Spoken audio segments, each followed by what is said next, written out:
Let me ask you something that trips up almost every smart, experienced professional I have ever worked with. You've been in your industry for years. You know finance and operations. You understand people and strategy and systems. You're genuinely good at a lot of things. So when it's time to start building something outside your job, say a consulting offer, a coaching package, a service, someone tells you niche down. And so you freeze because in your head you're thinking, which part of me do I cut off? Do I ignore everything else I know? Do I pick one thing and hope it's the right one? What if I niche down to the wrong thing and waste years of my life? Now, I'm calling upon you to stay with me because by the end of this video, that question is going to have a very clear answer. And I promise it's not the one most people are giving you. So stay with me. Here's what I've observed working with hundreds of professionals across East Africa and beyond. The ones who try to monetize everything they know all at once end up monetizing nothing. And it's not because they're not smart. It's not because they don't have value. It's actually the opposite. They have so much value, they can't fit it in a sentence. And so when you can't say what you do in a sentence, your ideal client can't find you. Here's the question I have for you. And I want you to really sit with this question. When was the last time you searched Google for someone who's good at a lot of things? Think for a moment. When was the last time you Googled, or even on YouTube, you said, I'm looking for a video for someone who can do this? No, never. You search for someone who solves a specific problem. So you search for results. So the market doesn't pay for broad. The market pays for specific. And this is where it gets interesting. Being specific doesn't mean being small. And that's the piece most people get completely wrong. Bear with me for a second. Do you remember Tony Stark, the Iron Man? So Tony Stark is a genius. He understands physics, chemistry, engineering, AI, weapon systems, energy infrastructure. The man built fusion reactor in a cave. He is objectively the most broadly skilled person in the Marvel universe. But do you know what made him billable? What made him irreplaceable? The suit. Think about it, the suit. Not his general intelligence, the specific packaged application of that intelligence, Iron Man. You see, Tony Stark didn't become the world's most valuable asset by walking around saying, I know a lot of things. He packaged his knowledge into one iconic, undeniable result, the man in the suit who could do what no one else can. So what am I saying? You are Tony Stark. Your corporate experience, your skills, your years in the trenches, that's your genius. The question isn't whether your skills are valuable. They are. The question is, have you built the suit? That's what niching down actually is. It's not amputating your experience. It's weaponizing it. Let me tell you where I learned this lesson, because I didn't figure it out from a book. It was 2013.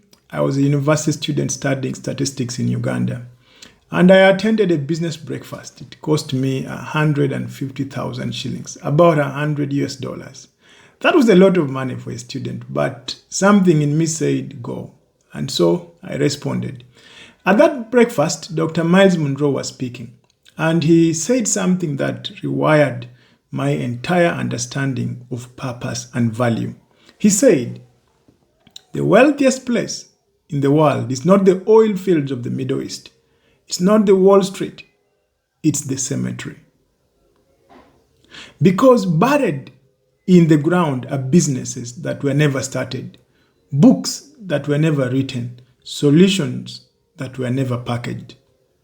People took their gifts to the grave because they never figured out how to make them specific enough to matter to someone else. That one idea, that your value buried inside broad potential, is worthless. Think about it. But your value packaged into a specific result is priceless. That changed how I've coached every professional I've worked with since. And years later, when I was building NetDoc, a telemedicine company spanning multiple countries, I had to apply the same principle. We didn't go to market saying we do healthcare. We said remote consultation between patients and doctors via video in underserved regions. See, specific, packageable, and valuable. So when I tell you to niche down, I'm not guessing. I learned this the hard way and I watched it work. Now let's get into the actual trap because I want to be specific about what goes wrong. When professionals try to monetize before they niche, they usually fall into one of three patterns, and I call these three visibility killers. Yes, three visibility killers. So visibility killer number one, the resume offer. This is where someone takes their CV and turns it into a service menu. I can do HR, they say. I can do finance. I can do strategy. I can do leadership. I can do training. That's a job description, not an offer. Nobody buys a CV. Visibility killer number two, the everything expert. This person positions themselves as a consultant. And when you ask what they consult on, they say business. Broad enough to mean nothing specific. Specific enough to attract nobody. You see, that's what we're talking about. And visibility killer number three, this is the sneak one. The waiting for certainty trap. See, I'm not ready to niche down because I'm not sure which direction to go. So they wait and wait. The channel stays at maybe 160 subscribers. The offer never launches. The business never starts. Here's the uncomfortable truth. Clarity doesn't come before you niche. Clarity comes after. You don't get clear by thinking more. You get clear by building something small and specific, getting it in front of people and letting the market tell you what's working. That's how you attain clarity. So let me reframe what niching down actually means. Because I think there's a massive misconception running wild in the coaching world. When people say niche down, most professionals here pick one skill and throw away everything else. That's not what that is saying. And that's not what I am saying. Here's the real definition, and I want you to write this down somewhere because this is very, very important. Niching down means identifying the most specific, painful, urgent problem that your broad experience uniquely qualifies you to solve for a specific type of person. That is it. Niching down means identifying the most specific, painful, urgent problem that your broad experience uniquely qualifies you to solve for a specific type of person.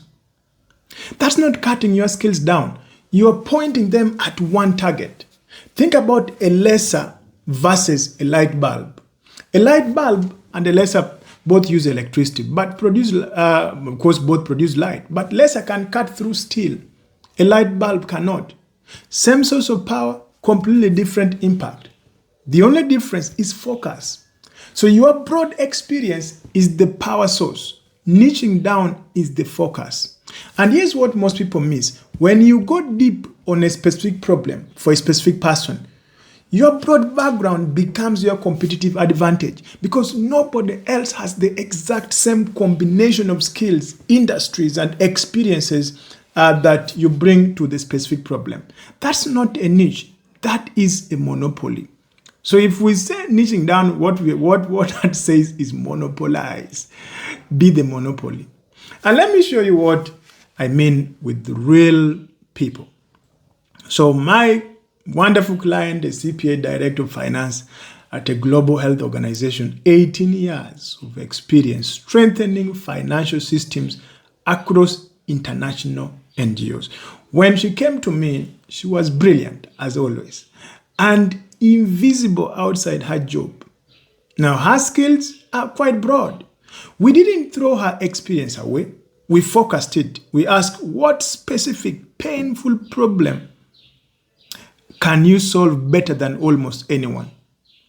The answer was financial reporting clarity for non-profit leaders, specifically helping organizations produce clean, board-ready, donor-ready financial reports. So now she runs the Financial Reporting Clarity Insight program. That's a niche built from 18 years of broad experience, focused into one specific result for one specific person. The same with Catherine, insurance executive, co-founder of the African Insurance Women Association, holds the FCII, the highest professional qualification in insurance. That's broad, incredibly broad. She knows the insurance industry inside and out. But we focused it, the Insurance Leadership Accelerator, helping women in insurance step into senior roles and lead with authority. Not broad, not I do insurance consulting, but very specific, focused and powerful. The same with Ruth, a CPA, CPHR, HR manager, focus her experience into helping burned out corporate professionals find work aligned to their true selves. Catherine Ochako, former head of tech, used her personal experience to build an offer for women rising from crisis, betrayal, dismissal, and shame, using what she calls the comeback code. 4 people, 4 completely different industries, all of them had broad skills and experiences. All of them built specific profitable offers from those broad skills. None of them quit their jobs fast. None of them had a massive audience. They just got specific. So how do you actually do this? How do you go from I have a lot of skills to I have a focused, profitable offer? That's exactly what I walk professionals through inside my King's Court, my premium coaching program. And the foundation is what I call the 2-phase offer builder for busy professionals. Phase 1 is extraction. This is where we go into your corporate experience and pull out what I call your sellable problems. Not your skills, not your job titles, your sellable problems. A sellable problem is a painful, urgent, specific problem that a defined group of people has, and that your experience qualifies you to solve better than almost anyone else. This is the most important phase because most people skip it. They go straight to what should I offer before they have figured out what does the market actually need from me specifically. When you extract your sellable problem correctly, your offer almost writes itself. And that brings it to phase 2, packaging. This is where we structure that extracted problem into a deliverable offer. Something with a name, a price, a clear transformation promise, and a delivery method that fits your life as a busy professional. This is where my CPA's, the client I talked about, Financial Reporting Clarity Program, was born. This is where Catherine's Insurance Leadership Accelerator got its shape. This is where Ruth and Catherine Ochako turned lived experiences into structured, sellable offers. So extraction tells you what to offer. Packaging tells you how to offer it. And the beautiful thing, you don't need to quit your job to do either phase. You don't need a massive audience. You don't need to go viral on social media. You need clarity and structure. And that's what this framework delivers. So let's go back to the question I asked you at the start. Should you monetize broad skills or niche down? Here's the answer. You monetize broad skills by niching them down. Does that sound confusing? Not by throwing your experiences away. Not by pretending you only know one thing. By pointing everything you know at the one specific problem you are most qualified to solve for the one specific person who needs it most. That's not limitation, that's leverage. And leverage, my friend, is exactly what separates the professionals who earn money from the professionals who earn freedom. Your skills aren't too broad. Your offer isn't too vague. And that is completely fixable. Now, if you are ready to stop sitting on your skills and start building an offer that pays, I want to invite you to my King's Court Premium Coaching. Because inside the King's Court, I walk you personally through the 2-phase offer builder That's extraction and packaging, so that by the end you have a real offer built from your real experiences, ready for your first real clients. Not quitting your job, not building a massive audience fast, just clarity, structure, and a focused offer that works. The link is in the description below. Book, of course, a clarity call, and let's get you focused. Now, if this video gave you some value, I want to drop a comment. Share it with one person in your network who needs to hear it. And if you haven't subscribed yet, hit that button. And guess what? I will see you in the next one.